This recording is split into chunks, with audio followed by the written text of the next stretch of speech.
Hi, welcome back to Makeover May. I'm Tasha Cleaveland with Latitudes Gallery, and I am here once again to do a live rendering for one of our gallery contestants for the Makeover May contest. So all month long, people are submitting photos of their rooms, and we are creating live previews of what our art would look like on their walls. And at the end of the month, we're going to choose a winner at random to win a $1,000 gift card to Latitudes Gallery. So let's get into Karen's room. Here we go. So Karen's room, she submitted 2 photos. And it took me a little bit of time to figure out that these are actually the same room. And so I pieced them together and realized that this would be a good opportunity to show you what pairing for one room, a great room, would work, or what it would look like. So oftentimes people get these great rooms where you've got, it looks as though the kitchen is to the left. You can't see it because I've cropped off a bit of it. But there is a kitchen right there with a kitchen table. My guess is that there is a kitchen just past that. And then you've got this living space. So this is a fairly common scenario. They also have the added complications of this little niche at the top, an angled ceiling, which slopes down to this fireplace wall. And so there's a couple things going on here that make it a little bit hard to put things together. So you just have to pay attention to a couple of those elements. And so I have pulled some images that I think will pair nicely with their space. This is the original artwork that they had, and it's kind of hard to determine their style if it's this, because of both of these. This is a little cowboy image, and this is more of land. Those would sway me towards selecting something that's more land-based, but down here, there is a little driftwood, looks like a driftwood Christmas tree. And so that would lend me to believe that they might want a beach-inspired space. So it was hard to decide which direction to go for them. And so I pulled in a couple different things. So first thing is I'm going to remove their existing artwork so that we can play with some blank walls. And then I'm going to drop in some of the images that I was looking at. So this one, Emerald Seas, is quite beautiful in their space. These are the ocean-based images that I liked in their room. And again, it was hard to decide which direction to go. If we were to take, say, actually, this pairing looks quite nice in their space. I like the soft brown tones. I like the, I'm missing a lamp. I like the blues in the background. I like the browns being brought up into the space. So there's a lot of things I like there, but overall it felt a little bit dark. So that Hanalei is going to have to go. I do like the lightness of these images, and this pairing is quite pretty as well. I like the taupey tones in the sand, and it brightens up the space really nicely. But when we look at some of the land-based images that I also pulled for their space, it feels as though they might sway a little bit more towards this direction with their styling. Now, 2 of them that stand out for me would be this one of, it looks like vineyards, and you've got that soft blue up at the top with a hint of that lighter brown and some of those darker brown tones. There's already a lot of the dark brown. We don't need to add more of that. We just need a little bit of it to connect it all together. So I do like the idea of lightening it up with this lighter tone in the middle and pulling that blue in. So if you look really closely at their carpet down here, there's some hints of blue in this pattern. And what you can't see is I cut out a blue rug over here with their little puppy right there. And there are some blue, again, the blue accents in this pillow. So that leads me to believe that the blue is their accent color in their space, which is why I selected these images with the brown tones and some of the blues. So if we were to narrow these guys down, I do really like this, the gray blue happening in this sky, but I think I like that a lot. I also like this tree. Let me zoom in a bit. So this is basically trees with a reflection on the water. And I love this river going through these trees. I really do feel like we need that added element of the water. So I'm going to let these guys go that don't have the water or the blue sky. And so for our land-based images, I really do like those blues right there. I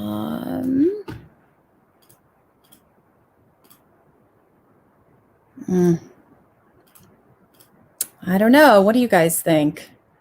I like both of those Yosemite images, but I'm feeling like as much as I want this one to work, this Paso photo, it's just not working as well as I would like. That one is quite lovely. So one thing I want to point out is when I am doing a space that's got two images, I want to complement the images, not duplicate the images. So that's something to think about. I always like to have different views of the same subject. It's almost like you're telling a story. So if there's a paragraph in this story, you're going to say one thing, and then you're going to say something else, but they're still connected. You're not repeating yourself. So I wouldn't pair both of these images together because they're saying basically the same thing. But I do like the idea of a different angle of the same subject. The sky view of the trees and the water reflection of the trees. I like bringing those layers into a space because it creates more depth and more interest. If you were to have, say, a room full of pictures of the beach and it was all the same perspective, it would be rather boring because you've already seen it. But if you were to have, say, pictures of the beach with the water and then maybe a wave and then maybe a close-up of a dune grass or the close-up of just the sand texture, that gives you more dimension to your space. So I'm going to narrow it down. I actually thought I liked the brownish one better, and I am going to go with this bluer version. Yeah, I'm going to go with that. So these are my top picks right now for this space. So one thing that we want to look at, again, we've talked about this previously, is matching the wall to the shape of the artwork. So the first thing I notice about this space, let me just look at that. So do you see the shape that's left over above the fireplace? Now, the art that was existing on the fireplace, do you see how it's matching the shape of the fireplace? That is a common thing to do. And if you didn't have this additional nook over here that's meant for logs, for fireplace logs, if you didn't have that nook, it would make a lot of sense to just extend those lines right up. That's actually very well sized for their space and very proportionate to the fireplace opening. That's something I always pay attention to. What's the shape of the fireplace opening? And bringing that up onto the wall. However, because this one has this additional box in the side, we're going to want to have something with more width to it. And I know this is a common problem. A lot of people ask me, where do I put the art? Do I center it over the fireplace opening? Do I center it on the entire mantle when there's an asymmetrical mantle like that? And I usually recommend to do a wider image that's centered on the mantle. So let's take a look at that. Let's look at this one. Now I'm going to put it into, and this is a standard ratio. We talked about that a little bit. Basically, this is the shape that it comes out of the camera. And I'm just adjusting to match the perspective of their space. I'm not trimming anything yet. I'm just looking at what a standard ratio looks like on this wall. That looks pretty close to standard ratio. And if I bring it down, that looks really nice on their wall. I initially thought I would want to match the brick shape, which is a 2-to-1 ratio. Do you see how the width is double that height? I thought that I was going to want to match that, but because these ceilings are a bit higher, it feels more appropriate to me to go with a standard ratio because you need the height as well as the width. We're not just working for more width. So I'm pretty happy with that one right there. I think I could go a little bit bigger.